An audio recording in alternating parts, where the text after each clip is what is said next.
Good day, everyone. Welcome to our study of Esther chapter 9 and 10, where, yes, we're doing two chapters today, but the 10th chapter of Esther is really short. So that won't add really much time at all. But let's go ahead and pray, and we'll get started. Father in heaven, God, we humble ourselves before you, and we pray that you would teach us from your word. Help us to know you better, Father. That's why we're studying your word. We want to know of you. We want to know what you've done in history. We want to know what you will do in the future. And we want to just know how you operate. And we love seeing your miracles, especially when they result in justice, like the way we've seen in the book of Esther. Pray that you would guide our study today and help us to know you better and feel your presence with us. And I pray you bless the viewers with your presence. In Jesus' holy name, amen. Okay. So, Esther chapter 9, I think I need to adjust that just a little bit. I think this is where we're going to discuss some possible prophetic meanings to Esther and echoes of Esther in our time right now.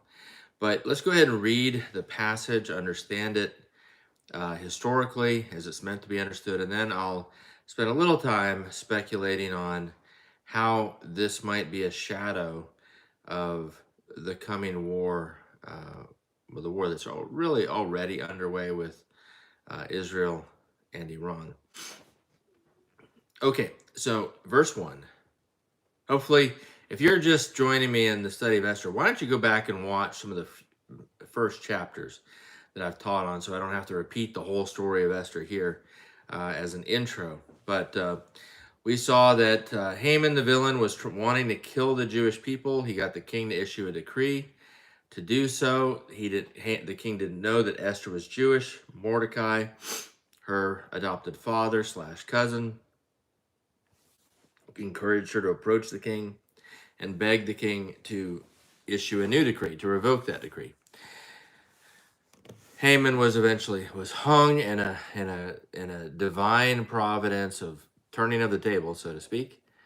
And Esther is honored, and Mordecai is honored, and Mordecai has become second in command over the Persian Empire, just like Daniel was at one point, and Joseph. He's now took Haman's position, a very powerful man.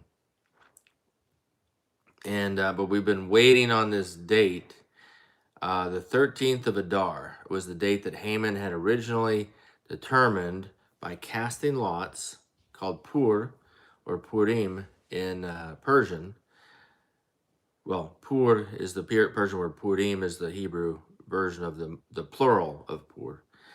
And he determined by casting lots that the 13th day of the month of Adar, which is the last month of the Hebrew calendar, would be the day that the Jews would be massacred throughout the Persian Empire.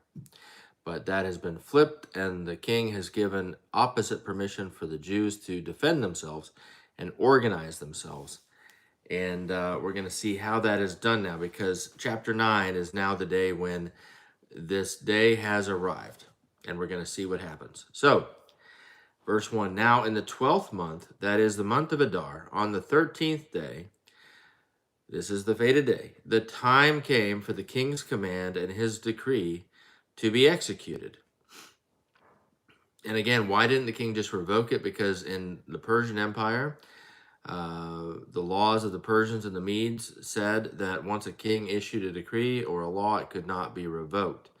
It could be modified, counteracted with a new law, but it can't be revoked. All right, so on the day that the enemies of the Jews had hoped to overpower them, the opposite occurred, in that the Jews themselves overpowered those who hated them. So this is the whole theme of the book of Esther. That what the enemies of God's people thought was going to happen is being flipped on its head, and justice is being had. Sorry. The Jews gathered together in their cities throughout all the provinces of King Ahasuerus to lay hands on those who sought their harm. And so Jews began living in the Persian provinces after 586 BC, when Nebuchadnezzar destroyed the Second Temple and sent Judah into exile. Some of the Jewish people returned and replanted themselves in the land of Israel when the Persian king gave permission for it, a different Persian king. But many Jews stayed behind. They had new homes, new businesses. They didn't really want to go back, and no commentary on that choice here. But that's what those Jews chose, and those Jews, Persian Jews, and Middle Eastern Jews, have chosen to live in these countries for more than 2,000 years. They were not back in. They didn't come back in during the when Ezra, Nehemiah, and all those guys came back, and so those Jews were still living in these cities when Christ was in Jerusalem and Galilee. They never returned.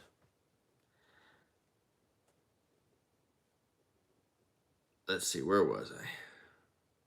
And no one could withstand them, because fear of them fell upon all people. And all the officials of the provinces, the satraps, the governors, and all those doing the king's work, helped the Jews, because the fear of Mordecai fell upon them. So Mordecai is Jewish, the queen is Jewish, Mordecai is second in command, and the queen has the king's ear.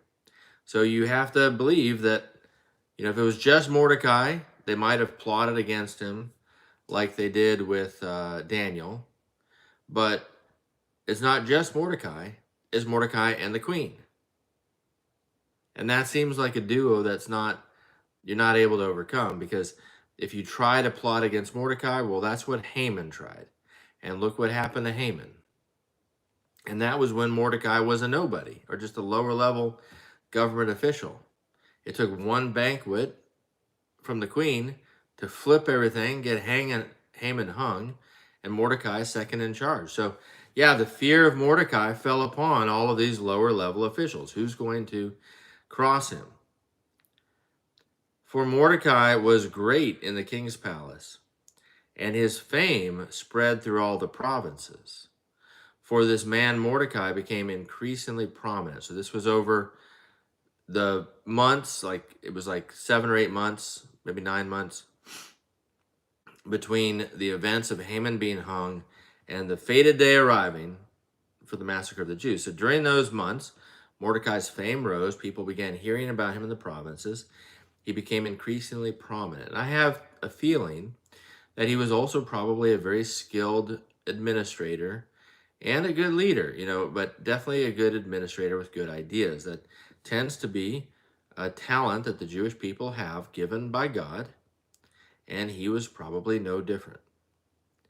Thus, the Jews defeated all their enemies with the stroke of the sword, with slaughter and destruction, and did what they pleased with those who hated them. Okay, so basically, originally, the Jews were supposed to be cowering and powerless, and the king's decree went out to all the provinces to say, hey, on this day, you can kill the Jewish people and keep their stuff. So you have to imagine in that original scenario, if the king is sending out a decree about this to the provinces, that the satraps and the governors and the officials would help those who want to kill the Jews, because they would think that's the way the wind is blowing. They would think, and the Jews would not be permitted to organize, and they wouldn't be permitted to defend themselves, because defending themselves is essentially treason. The king's given permission for you to be killed this day. So it would have been very, very different. But now, a second decree has gone out that, no, they can organize and they can defend themselves. And in fact, Mordecai is the top Jew, and he's top of the country, and so is the queen. So now, the satraps, the governors, and the officials of the provinces are seeing that the wind is actually blowing in a different way. So now they are helping the Jews. First of all, the Jews are very smart, and I'm sure they were very organized. They had 9 months to plan for this and prepare for it. So I'm sure they were forming militias. I'm sure they were buying weapons. I'm sure they were organizing themselves with much more fervor than those who wanted to kill them. Because a group who wants to kill another group, they don't like, it's not so natural to overplan the weaponry, the killing. If you think that, hey, we're just going to go do battle, we hate them, you think your hatred and your anger and your own strength is going to carry you through. Well, the Jews, when you're on defense, you're not thinking that way. Defense, you're thinking, we have to over-prepare. We need 1,000,000 weapons. We need to be super organized. How are we going to communicate? What is our strategy going to be? What are the best weapons we can get? You know, who can we get? Who can we ally with in the government to help us? Super, you'd be planning and planning and planning. This would have occupied the majority of their thoughts for these 9 months. I think it was 9 months. So, of course, the attackers were going to lose. Thus, the Jews defeated all their enemies with the stroke of the sword, with slaughter and destruction, and did what they pleased with those who hated them. So, how many people did they down? Did they just go kill whoever? No, it was people who attacked them. The king's decree did not allow them to just go randomly attack people. It said that they could defend themselves, that they could kill whoever attacked them, whoever tried to kill them. So, verse 6, and in Shushan, the citadel, this is the capital city of the Persian Empire, the Jews killed and destroyed 500 men. Also, Parshandatha, Dalphon, Aspatha, Poratha, Adalia, Aridatha, Parmashta, Arisai, Aridai, and Vajasatha. Those definitely sound like Persian names, although they seem like ancient Persian names. These were the 10 sons of Haman, the son of Hammedatha, the enemy of the Jews they killed. But they did not lay a hand on the plunder. So in the capital city, they only killed 500 men. So only 500 attacked them, which is interesting because we're going to see it's a much higher quantity out in the provinces. So why only 500? Well, probably because the fear of Mordecai the Jew was probably much stronger in the capital city than out in the provinces. So, and who are these names of these 10? These are the 10 sons of Haman. So these sons of Haman are mad about their dad being killed. They have probably spent the past 9 months organizing a resistance movement, saying, hey, look, Mordecai is in power now, but we have 9 months to flip it. We can get it back. And one of us can be second in command if we defeat Mordecai. They're thinking that the king's favor is basically earned by victory, by something worldly. So if they can overcome the Jews, then the king might be impressed and put one of them in charge like their father was. Perhaps that's what they're thinking. Perhaps they're thinking they'll persuade him to abandon Esther. I don't know. But these 500 men were most likely a conspiracy raised up by these 10 men to overcome the Jews, take out Mordecai. But they didn't do it. They lost. And guess what? The Jews did not take their plunder, didn't loot them. They didn't steal their stuff. Yet that was the purpose or the incentive for the original decree to kill the Jews, is that people were told, if you kill Jews, you get to keep their stuff. Very aggressive, very offensive. That's what, when people go to war and they begin the war, that's usually what they want. They want something. They want land, they want resources, they want something, and they're trying to take it. But in this case, the Jews are not on the offense. They're not trying to gain anything. They just want to live and be in peace. And so they're not touching their stuff. They're saying, You guys can keep your stuff. Your families can keep your stuff. We didn't do this to take your stuff. We did this because you want to hurt us. And that's it. On that day, the number of those who were killed in Shushan the citadel was brought to the king. So this number of 500 was brought to the king. And the king said to Queen Esther, the Jews have killed and destroyed, because she didn't know. The Jews have killed and destroyed 500 men, and I'm sure she was waiting with bated breath. What's the news? What's happening? So the king himself is telling her. The Jews have killed and destroyed 500, and you know what? And that means he was showing a moment maybe of actual love and sense of being with her, because she didn't have to come in this time and get the golden scepter. He's just with her on this day, knowing she's going to be stressed this day and wondering what's going to happen. So he is reporting to her, the Jews have killed and destroyed 500 men in Shushan the citadel and the 10 sons of Haman. What have they done in the rest of the king's provinces? That she doesn't really answer this. She doesn't know the answer to this question. So it's kind of what they did today, the next day, for the second day in the capital city of Shushan. However, this isn't going to happen a second day in the provinces. They are not going to be able to get the message in time. Whatever happened in the provinces, it was that one day. And because of that, this is also the what's implied here is that the Jews are being allowed to kill those that they know were conspiring against them, even if they weren't to conspire to kill them at some point, even if they weren't actively attacking them. So the king commanded this to be done. The decree was issued in Shushan, and they hanged Haman's 10 sons. These are more of the children of Agag, the king that King Saul did not want to kill. So Esther is doing a better job at extinguishing the Amalekite leadership than Saul did. And the Jews who were in Shushan gathered together again on the 14th day of the month of Adar and killed 300 men at Shushan, but they did not lay a hand on the plunder. So again, they did not take their stuff. They just want to be done with this conspiracy. I think this has a prophetic key for us, though. 500 men were killed the first day. 300 men killed the second day. Let's just remember those numbers.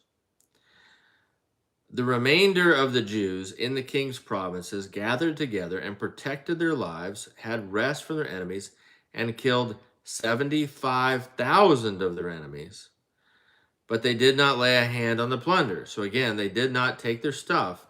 Even in the provinces, the Jews just wanted to be left alone. They wanted to end anyone who hated the Jews and wanted to kill them. 75,000 is a lot of people, okay? But essentially, in 127 provinces, it works out to be a little less than 600 per province, okay? So it's similar numbers to Shushan, but still seems like a bigger number. It's a little bit higher than Shushan. So perhaps the 75,000 killed were also being organized by Haman's 10 sons. That's possible. I would say maybe even probable. I would think so.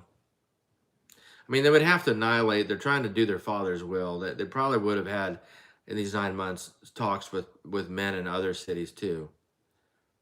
You know, perhaps they decided they'll raise up a similar number in every city. Nevertheless, the Jews defeated them in every province. This was on the 13th day of the month of Adar. And on the 14th of the month, they rested and made it a day of feasting and gladness.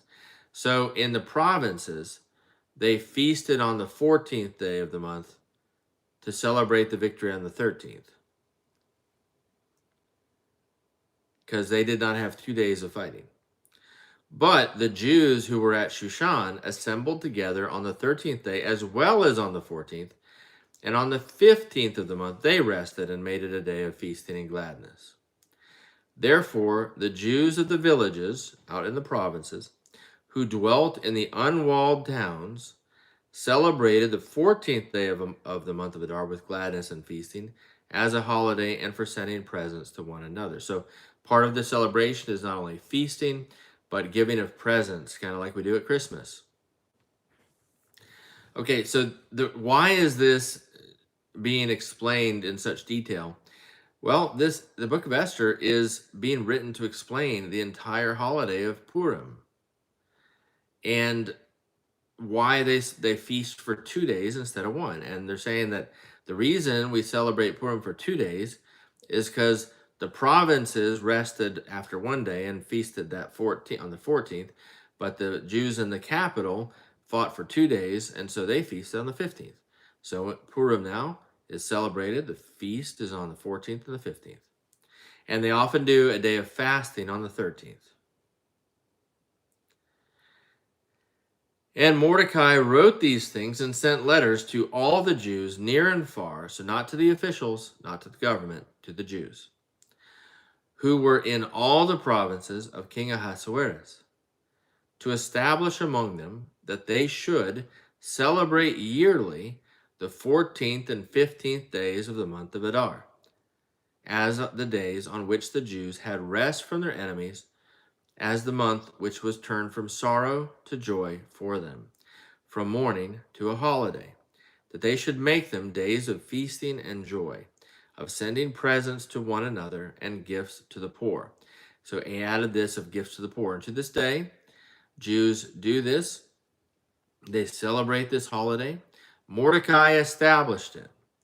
And he told them, we're going to feast on 2 days because you guys finished on the 14th. We're resting on the 14th. We rested on the 15th in the capital. So 2 days. And he says, feast, have joy those days, send presents to one another, and give gifts to the poor. We didn't take their plunder, and we're going to be generous and give to those in need as well. We're not here. We didn't do this for wealth. And to this day, the Jewish people do give moderate, small amounts to the poor. You know, it's kind of funny. I mean, it's not, but what I saw about this is they give there's a custom of giving 3.5 coins to a charity for the homeless or the poor. And so this is a long held tradition. Well, 3.5 coins. So what is that going to be today? Every country has fiat currency, have paper money today. So if you're giving coins today, it's going to be pocket change. But back then, when this custom was started, it would have been more significant because the coins you would have had could have been entire day's wages in a coin. So, anyways, it's just funny how that has changed. But verse 23. So the Jews accepted the custom which they had begun, as Mordecai had written to them, because Haman, the son of Hammedatha the Agagite, the enemy of all the Jews, had plotted against the Jews to annihilate them, and had cast pur, that is the lot. So pur is the Persian word for lots, like casting lots for something or dice to figure out, to divine something. So he had cast lots to consume, to determine the date, to consume them and destroy them. But when Esther came before the king, he commanded by letter that this wicked plot which Haman had devised against the Jews should return on its own head, and that he and his son should be hanged on the gallows. Keep in mind, every Purim they also read the entire book of Esther. And every time someone says the name Haman, all the Jews go crazy and they just make all kinds of noises and stomp the ground, and they even have noisemakers to drown out his name. So they called these days Purim after the name Pur. Therefore, because of all the words of this letter, what they had seen concerning this matter, and what had happened to them, the Jews established and imposed it upon themselves and their descendants and all who would join them, that without fail they should celebrate these 2 days every year according to the written instructions and according to the prescribed time. That these days should be remembered and kept throughout every generation, every family, every province, and every city. That these days of Purim should not fail to be observed among the Jews, and that the memory of them should not perish among their descendants. So, and this has happened. Jews throughout the entire world celebrate Purim to this very day.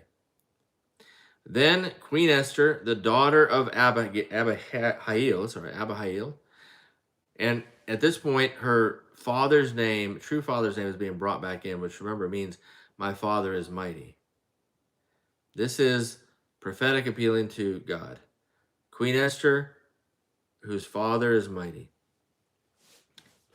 with Mordecai the Jew, wrote with full authority to confirm the second letter about Purim. Now, this is a little confusing in the New King James, this order of language. In the Hebrew, it makes it clear that Mordecai wrote one letter to the Jews to establish Purim, and then Queen Esther is writing a second letter herself to say the same thing and to affirm and confirm what Mordecai is saying. And Mordecai sent letters to all the Jews to the 127 provinces of the kingdom of Ahasuerus with words of peace and truth. So he's blessing them, speaking shalom, speaking peace to them. Be at peace, prosper, live your lives. Don't keep going after vengeance. Here's the truth. God helped us, and we're okay.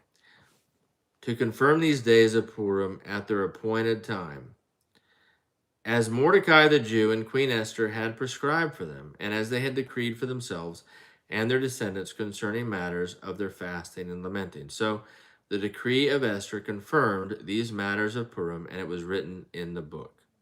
So her letter is confirming it and adding weight to the fact that weight to what Mordecai is establishing.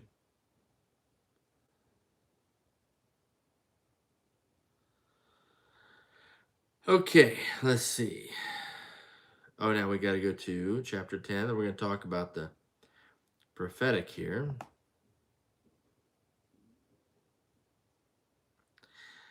And King Ahasuerus imposed tribute, this is chapter 10. King Ahasuerus imposed tribute on the land and on the islands of the sea. Now, if we find more records from the Persian Empire, if we find a record of him imposing taxes or demanding tribute from all the Persian provinces and from the islands in the Mediterranean Ocean, that would be what the islands of the sea is referring to, but also probably from the Persian Gulf. Now, all the acts of his power, then if we found those dates, then we would know more about the dating of Esther, etc. Now, all the acts of his power and his might, and the account of the greatness of Mordecai, to which the king advanced him, are they not written in the book of the Chronicles of the Kings of Media and Persia? For Mordecai the Jew was second to King Ahasuerus, and was great among the Jews, and well received by the multitude of his brethren, seeking the good of his people, and speaking peace to all his countrymen. So this confirms Mordecai the Jew is second in command over the entire Persian Empire. And it's alluding to a document that we don't have. I wish we did. If we had this, we would definitely learn. We do know that there was an official in Xerxes' court, a king's official named Marduk, which is most probably Mordecai. But we don't have this book of the Chronicles of the Kings of Media and Persia. Will we ever find it? Maybe. It may be that the Persian government already has these kind of documents, and that they have them in hiding, like they're not, revealing them to the public because they don't want the Jews vindicated. They don't want this stuff known. If they had found it, they would never reveal it. And if you doubt me, the same thing happens in Egypt. Egypt has lots of evidence of the Hebrew slaves in Egypt before Moses brought them out, and they keep these things locked away in the basements of their museums. They don't let them out. I have talked with people who have seen this stuff. And that's just the way it is, because these Muslim countries do not want the Jewish people vindicated in their history. Okay, now let's talk a little bit about, anyways, that is the book of Esther. It's a neat book. I love it. And I think, many people like this book. It's just a wonderful tale of seeing how God can just do tiny little things, move the right people into the right places, and boom, his will is done and his people are protected. But notice that key to their protection was faithfulness. Mordecai was a faithful Jew, as was Esther. If they had not been faithful, Haman might have been successful. If they hadn't been walking with God well, they would not have had this victory. Sometimes they forget that. But now, let's talk about how this might connect to today. And I've been wondering all the reasons why God was wanting me to do this book right now, and how it might connect prophetically to things today. Well, what we have is in March, I believe it was March 25th of this year, was Purim, was the holiday, this holiday. And there was a blood moon on that day, which is a symbol for God's people being bloody. The moon is a symbol for God's people, Israel, the church. So a blood moon means God's people, in this case Israel, bloodied on Purim. So that is a very clear prophetic sign. A blood moon on Purim is referring to war between the Jews and Persia, to Persia bloodying the Jewish people.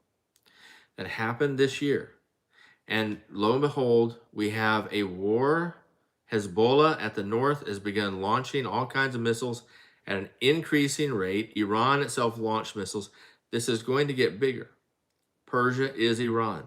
Iran is Persia. Hezbollah is Persia. The Houthis in Yemen are Persia, are Iran. This war with Persia, with Haman's descendants, is rising up right now. And it's about, as I make this video, it's about to go hot. As I make this video, the prime minister of Israel toured the northern border of Israel to see it before most likely what's coming next is an invasion of southern Lebanon to attack Hezbollah, which is attacking Iran. The president of Syria works for Iran. He's partnered with him. This is all, right now it's all proxy wars against Iran, but it's going to be directly against Iran soon. We have another blood moon coming next Purim, next year in 2025. And then we have a third blood moon coming on the third consecutive Purim in 2026. So what this tells me, I believe that God is bookending it for us. He's telling us that between March 25th of this year to the Purim of 2026, in that period is going to be a war between Persia and the Jews. Just like back then, is going to happen over these 2 years. And so I don't have any prophetic words to tell me that. I'm getting it from the signs in the sky. And then when I look at this book, again, I don't have any prophetic words about this part or dreams or visions, but from this book, I see 2 days of fighting in the capital. I see provinces one day, capital second day, 2 days.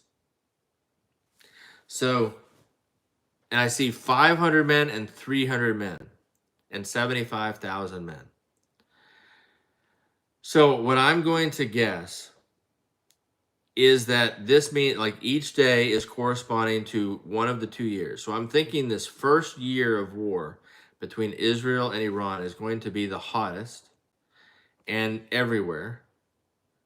And then perhaps this is telling us that the second year is going to be reduced fighting and only in Iran itself. And that less people will be killed that second year. But this first year, there'll be a lot more killed. That would be 2024, 2025-ish. I don't have any evidence other than those blood moons in the sky and this book. But when I connect them together, and I think God is wanting us to connect them together, then that's what I'm just that's what I believe may be about to happen. That's what I think is going to happen. If I'm wrong, I'm wrong. Like I said, I don't have dreams or visions or prophetic words about this. I do have details about Iran and this war from prophetic words and dreams and visions. I've talked about some of those on my channel. I know some of the things that are going to happen in this war. There is going to be a nuclear bomb launched by Israel, it seems. And I've talked about some of these details. And it's going to be quite significant. But I don't know what I just said about the timing, the 2 years, etc. I'm getting that from the blood moons and from this book. So I guess time will tell. We'll be watching together. We're going to have a lot of things in our own country to watch as well. But regardless, I hope you enjoyed this study of the book of Esther. And I pray that you keep seeking God, stay in his word every day, and keep learning. And we'll see you guys soon.